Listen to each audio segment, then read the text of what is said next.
Konnichiwa! Hey guys, welcome to another episode of the Nihongo Master podcast. I'm your host Azra, bringing you Japanese cultural and language content every week. Season 12's topic is Japanese fashion, which I think is a very interesting and extensive topic. In the 2 months of this topic, we looked at various aspects of Japanese fashion, the old and new of Japanese fashion, the iconic items like the sukajan, and the influence Japanese fashion has on the rest of the world. Now that we've come to the end of the season, I have with me a very special guest to wrap up Season 12's theme. All the way from Japan, it's Anna of Japan Web Magazine and Japan Wireless. Welcome to the show. Hello, thanks for having me. Tell us a bit about yourself and your background. I moved to Japan 3 times. This is my third time. I moved to like a student, like a Japanese student, and this last time like a working holiday visa first, and then work visa from the last 2 years. I started with the working holiday in 3 years ago, and then I changed to work visa like 2 years ago. Okay. So you are based in Tokyo. Yes. What made you move to Tokyo? Oh, well, at the first I only moved to Tokyo because it was the last chance that I have to apply for the working holiday visa because it's until you are 13 and I was already 13. I say like, okay, I want to move and travel around the country one last time. But then I found a really nice job, like a media, making articles, and I like it. And all this pandemic situation also, my hometown was not in a good position. So I prefer to stay here for a while. Where are you from? Where's your hometown? Spain, Barcelona. Nice. So you got a job with Japan Web Magazine in your first year? Yes, in my first month. Wow, that's nice. Okay. So give us a bit of the background of Japan Web Magazine. Japan Web Magazine started with Japan Wireless, that it's a rental Wi-Fi company. And a lot of customers always was asking the same kind of questions, like, can you recommend me places to visit in Tokyo?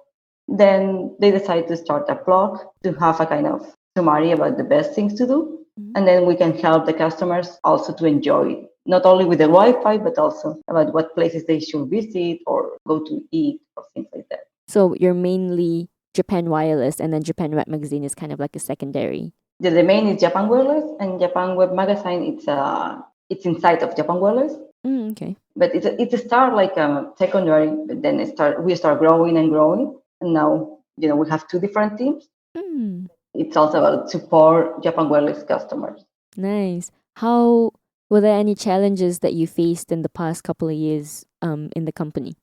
Well, so of course, our main business was about tourists in Japan, and in the past 2 years, Japan had been closed to the world, so that was a little bit hard. Our views, of course, was really going down because people was not able to come to Japan, and then we start to make different content for people to enjoy Japan, even if they cannot come here, like studying Japanese or doing cooking class or that kind of things. Is it picking up now? Yeah, I mean, it's, these past months, Japan is starting to talk about maybe open the borders.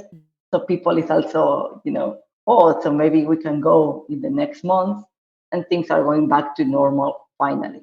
Let's hope. Yeah, hopefully. So who's your main audience? Who is Japan Web Magazine's main audience? Like in terms of country or whatever? In terms of country, it's mainly United States, especially the part of California, but also Europe and some other Asian countries. But it's in English, so yes, it's more like America, Europe. We are happy that we can help again customers that they are coming to Japan after 2 years. Yeah, it's been a while, isn't it? So our season 12's theme is Japanese fashion. What are your thoughts and experiences you'd like to share with us? Okay, so I have to confess that when I started to like Japan, when I was like not 12, but 13 or 14 maybe, I started like really into the visual kei fashion. I have a lot of friends that they like this Lolita style, and I was a really big fan of Takeshita Street. And all the first time that I came to Japan, I spent a lot of money on Takeshita Street, a lot. And then I moved to more like a Gyaru style because I read a manga that was girls, and then I started to be attached on Gyaru. And then, when I was more getting old, also this kind of Lolita, Visual Kei, Gyaru, they are also not that popular nowadays in Japan. So I think that the moment changed, and now I'm more like a normal standard fashion. So you were like into the original Japanese street fashion then.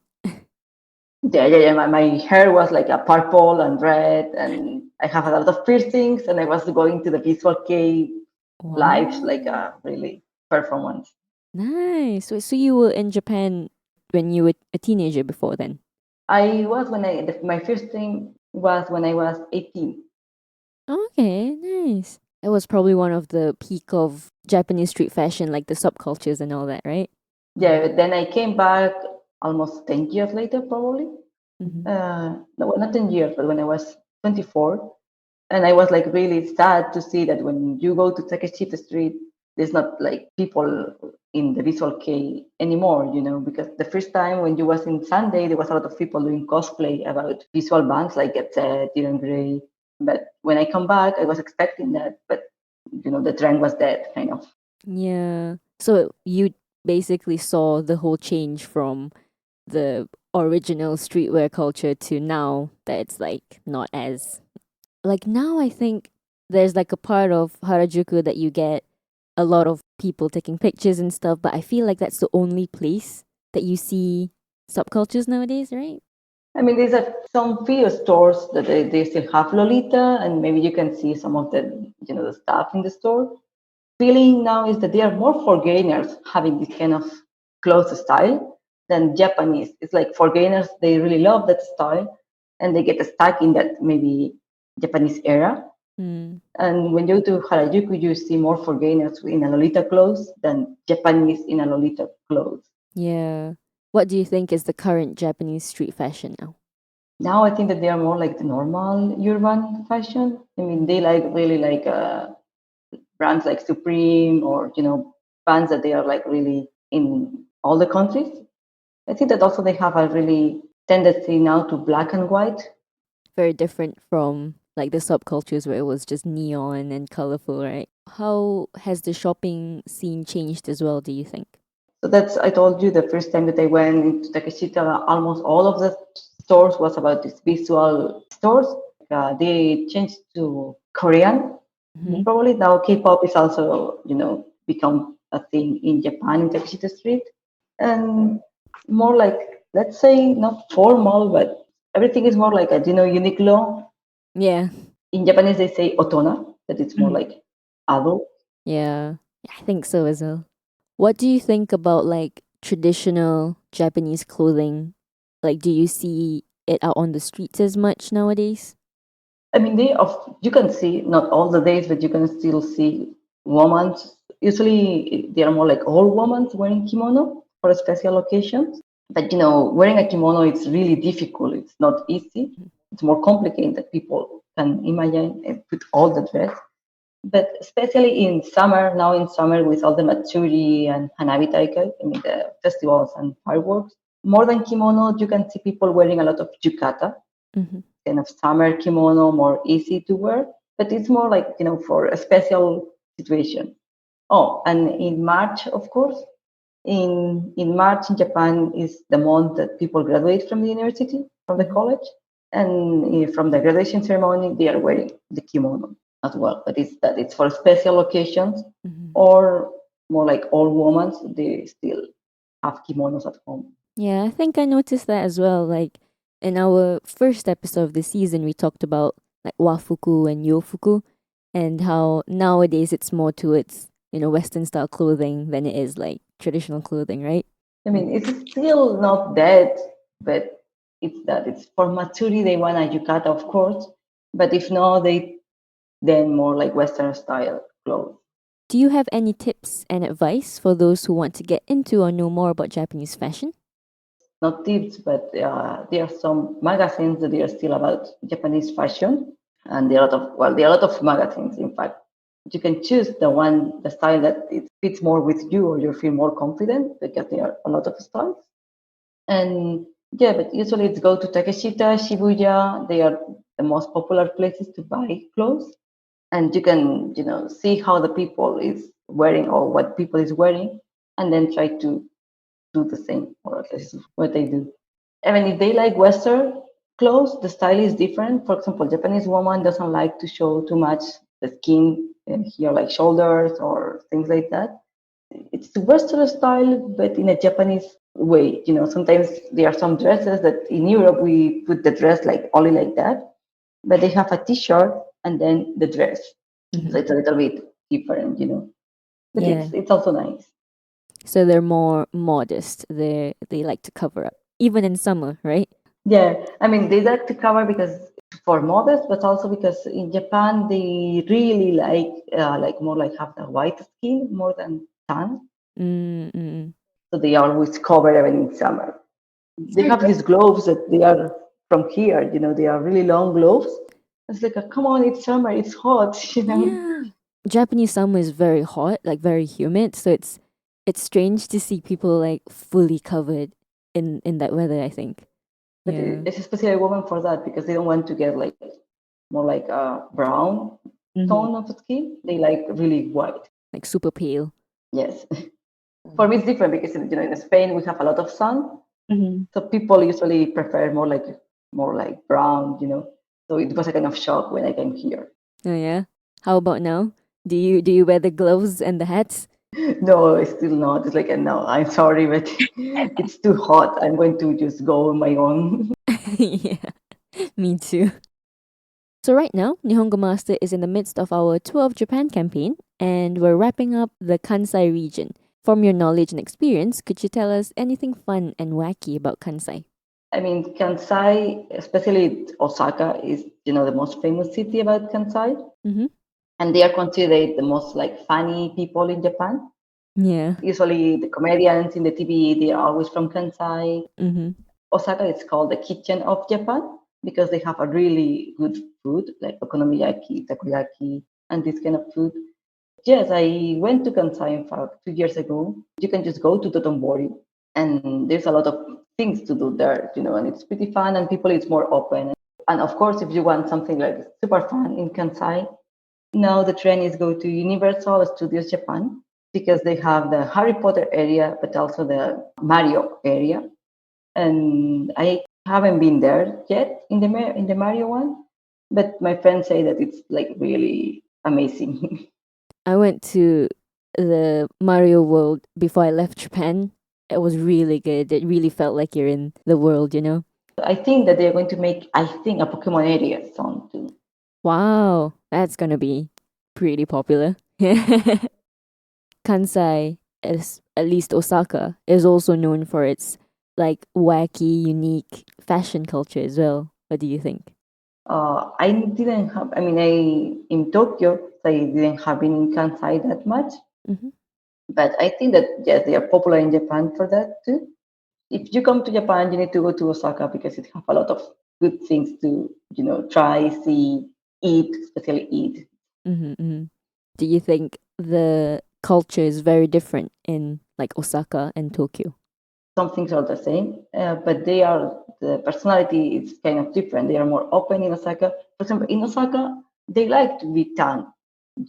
I told you that they prefer white. That's in Tokyo, but in Osaka, there are a lot of people more tan. They don't care. There's something funny when you live in Japan, and it's when you get the escalators, you need to put in the right side. But when you are in Osaka, it's in the left side, so it's the opposite. But it's all in Kansai. So they do everything in the opposite, even that. It's like, why do you do in the opposite of the rest of the world? Or that's the rest of Japan. But that's pretty fun. It's like, okay, you do your own in all the meanings. But that's funny, because it's like in fact, most part of my friends that live in Osaka, Mm-hmm. if they need to move to Tokyo for job, they don't like it at all. They like, no, no, no, no, no, no. I want to stay in Osaka. Osaka is the best place to live. I don't know because I haven't been in Osaka for living, but yes, they are like really unique in a good way. Would you move to Osaka if you were given the opportunity? Maybe I will give it a try, but I love Tokyo too much. But I never try Osaka, so I don't know. Maybe I move and I say like, oh no, this is way better. Yeah. But I'm a really Tokyo girl from now. So By the way, if you haven't checked out our official website yet, why not give it a browse? At Nihongo Master, we offer efficient Japanese lessons that are quick, easy, and fun for Japanese language learners of all levels, from beginners to advanced. Our smart tools will assist you in areas where you need a little bit of a push and congratulate you on the ones you've aced.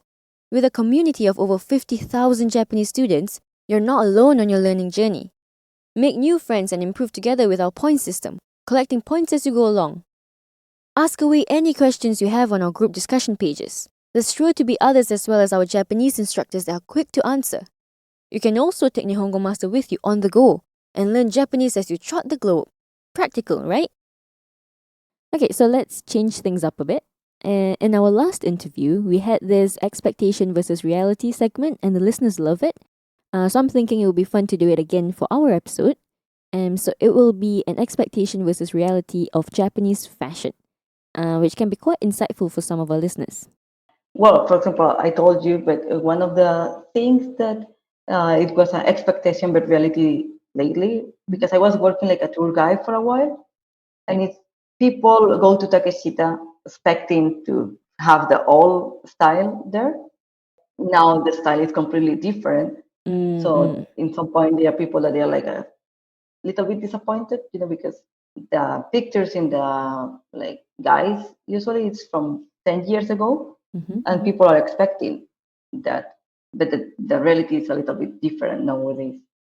The first time I came to Japan was when I was like 18, 19. So that was when the Japanese street fashion was already kind of dead.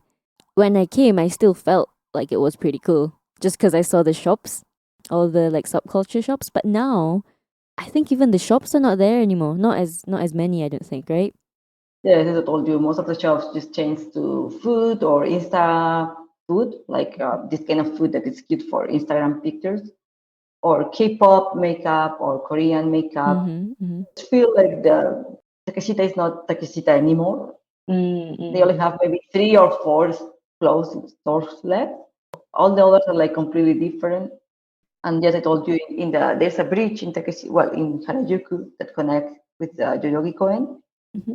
and there used to be a lot of cosplayers there, Mm. but they are not cosplayers anymore. Oh, really? The entrance of Yoyogi Park, there used to be was it the Yoyogi Greasers or something like that? It was like they would go there and like dance, play music out loud. But that was like ages ago. Now they don't have it anymore, right? Well, they have this kind of grease guys. They got some kind of all guys performance grease songs, but they used to be also cosplayers about visual kei bands like Gazette Mm, or Diren Grey, but they are not there anymore. mm, mm. And also, if you go to Shibuya, there's not Gyaru anymore. The stores are completely a Yeah. little bit disappointed. It's a bit sad, isn't it? All the like original subcultures are now like dying away. Okay, so in our second episode, we talked about the most iconic Japanese traditional clothing, which is the kimono.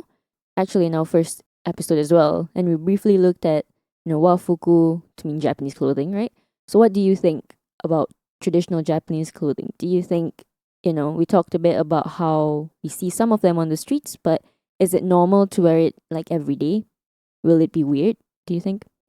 No, every day, no. They only use, even Japanese, it's only more like for special situations or when they go to a trip to Kyoto or more like traditional places, Mm-hmm. they can rent a kimono.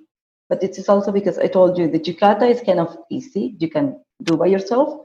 But kimono, it takes a long time Mm-mm-mm. to prepare everything and it's not easy. And also kimonos are usually very, very expensive. Mm-hmm. Mm-hmm. So people is only using kimono in really special.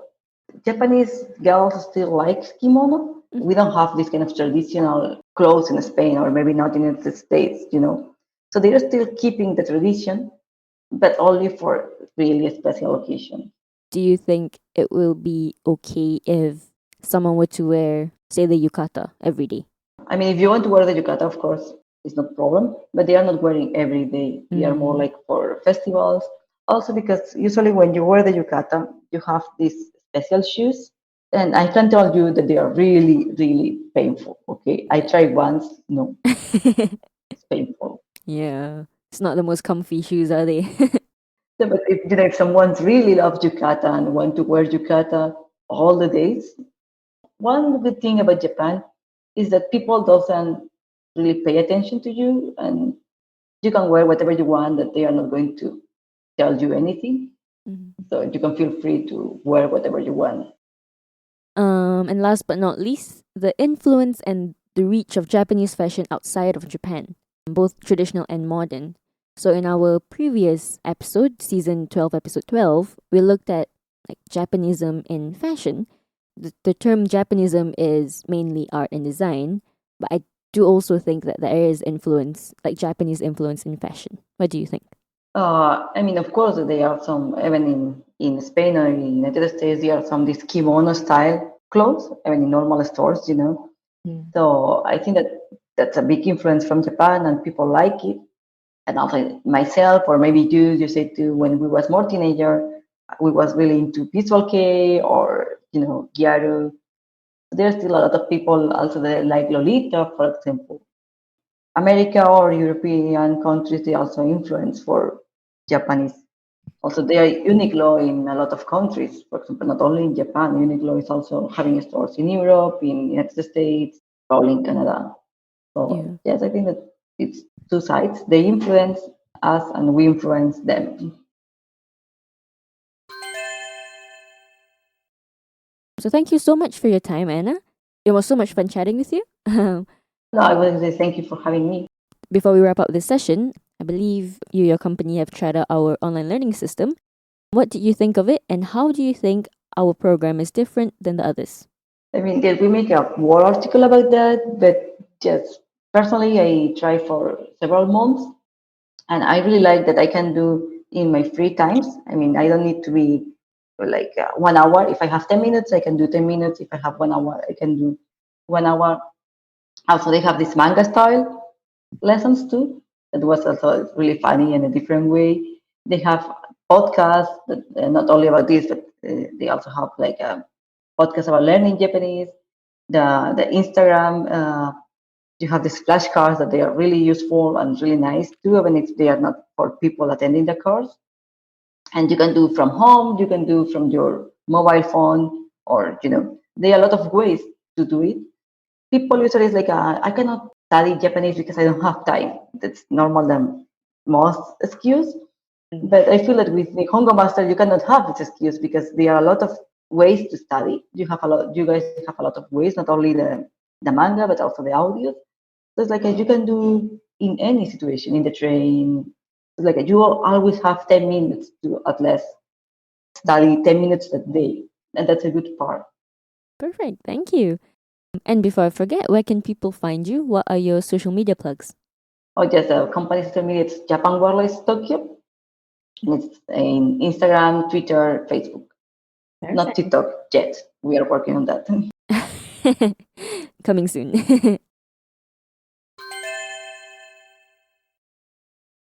And that wraps up our fun and insightful interview episode with Anna from Japan Web Magazine and Japan Wireless.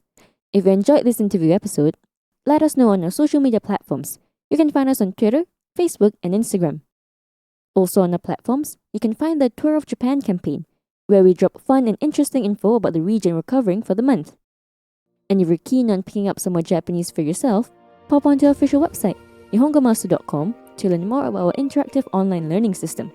At Nihongo Master, we offer efficient Japanese lessons that are quick, easy, and fun for Japanese language learners of all levels, from beginners to advanced. Our smart tools will assist you in areas where you need a bit of a push and congratulate you on the ones you aced. Get a subscription today and get a head start on your Nihongo journey with Nihongo Master. Key in our podcast exclusive promo code FASHION, FASHION, for a 50% off your subscription forever. That means you're saving half the amount every month. So hurry, what are you waiting for? If you love the podcast, you'd love our online learning system. And thank you so much for listening in. Join me next time, where we'll be looking at the interesting part of the Japanese culture and language. Mata ne!